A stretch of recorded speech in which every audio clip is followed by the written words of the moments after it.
Welfare ने मेरे जले हुए क्वार्टर के गेट पर नोटिस लगा दिया है कि कायनात के भयानक कत्ल और काशाना की यतीम बच्चों की जीसी दरिंदगी के वाकयात की तहकीकात अब महकमा के अफसरान करेंगे। अगर कत्लो हारत और इज्जत लूटने की तहकीकात महकमा सोशल वेलफेयर ने करनी है तो फिर पुलिस कोर्ट कचहरी सबको बंद कर देना चाहिए। ये वही कमेटी है जिसके बारे में राजा बशारत ने अपने दफ्तर सिविल सेक्रेटेरिएट में मुझे अपने गुंडों के जरिए जबरदस्ती बुलाकर बताया और मुझे वो मांगी रकम और प्रमोशन देने का लालच दिया। सेक्रेटरी सोशल वेलफेयर जाहिर सलीम गोंदल भी मुझे प्रमोशन और डेपुटेशन की ऑफर्स देता रहा ताकि कायनात के कत्ल पर मट्टी पाव प्रोग्राम बनाया जाए। जब मैंने इनकार किया इस भयानक साजिश का हिस्सा बनने को तो मेरे खिलाफ इंतकामी कार्रवाइयां शुरू कर दी गई। महकमा सोशल वेलफेयर के अफसरान इस वक्त पंजाब हुकूमत के वुज़रा के आलाकार बन चुके हैं। ये सरकारी दलाल इस फिक्र में है कि इन वुज़रा को क्लीन चिट दी जाए। मैंने तमाम तहकीकात रियासती एजेंसियों और हुकूमती एजेंसियों को करवा दी हैं। काशाना स्कैंडल और कायनात के कत्ल पर हुकूमती एजेंसी स्पेशल ब्रांच भी तहकीकात कर चुकी है।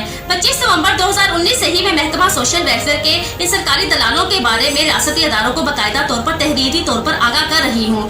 रियासती अदारों को इन तमाम बातों के बारे में बता चुकी हूँ। कोठी खाने चलाने वाले और चाइल्ड अब्यूज में मुलविस ये अफसरान अब इन हुकूमती वुज़रा को क्लीन चिट देने की फिक्र में है।